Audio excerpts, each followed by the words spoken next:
just did it with, like, when I renewed my driver's license, but I haven't actually voted. Young people should be registering, young people should be voting, young people should be volunteering. I mean, the participation of the young is pathetic. I'm talking about young people who, in many ways, are the future of the country. They don't seem to think it matters to them. We don't understand how the government affects us. They don't think that it is effective. They don't think it's going to do anything for them. I feel like it's out of our control. Well, that's because you are addicted to instant gratification. A crisis of confidence in the political process. What will it take to get young people to pay attention and cast a vote? One filmmaker is trying something new. His film is 1808.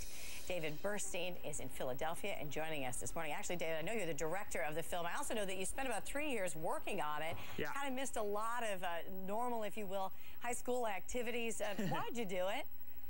Well, you know, in 2004, I had a bunch of my friends over on election night.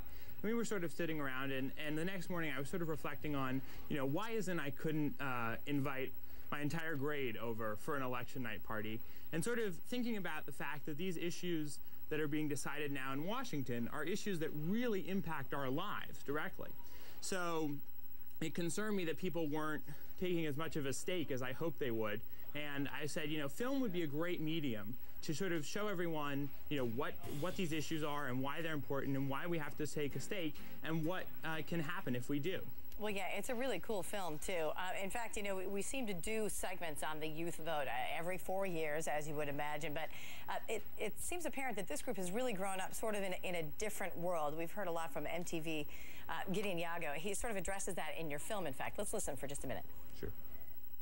I mean, I think the level of cynicism amongst young people in terms of politics is just way off the boards, because if you're 18 now, when has there been a politician that's actually leveled with America?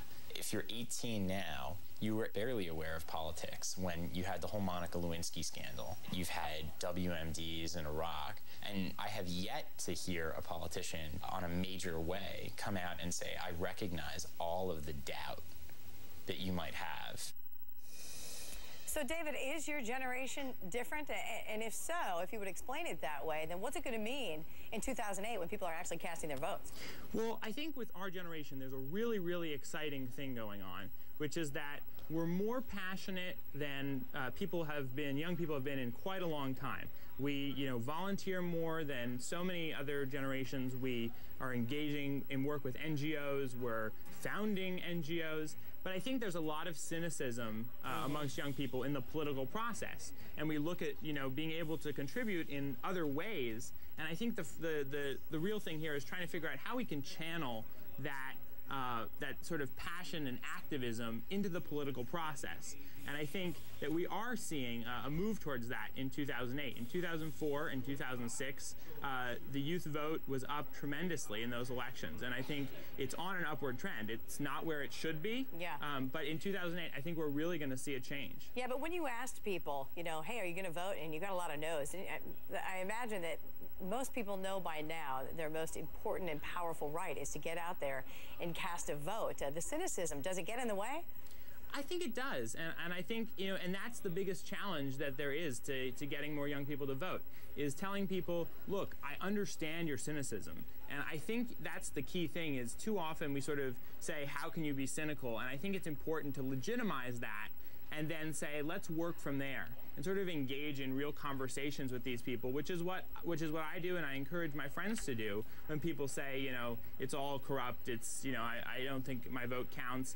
And I really think it's important to engage in those conversations, because, you know, if we as young people become a reliable voting bloc, we can actually influence these things and start to change the way that, you know, we feel cynical about. But, you know, it seems like there's a lot of criticism when we do these segments to the media and then also to the politicians themselves about, you know, you're really not recognizing this voting group, not doing or saying what the younger generation wants to hear, and therefore not getting them interested.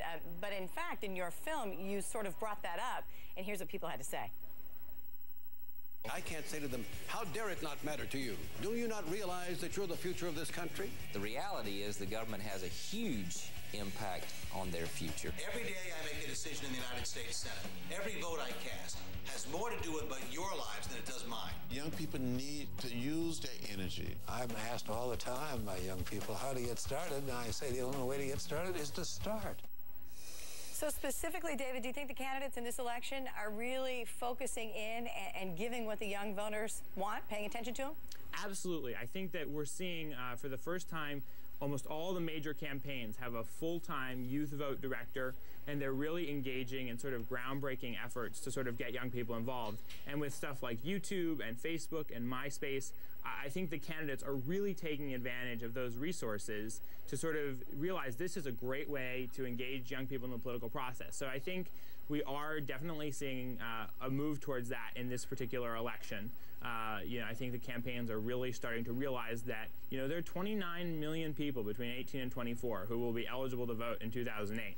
And I think any campaign that's smart is going to realize that that's a group of people that would be great to get a number of them on their side. Yeah, actually, we know that here in the media, too. We'd like them all to watch our television programs. It's a great demographic. All right, David Burstein, we certainly appreciate your time here as the director of 18 in 08, a great new film. Thanks so much, David. Thanks, Heidi.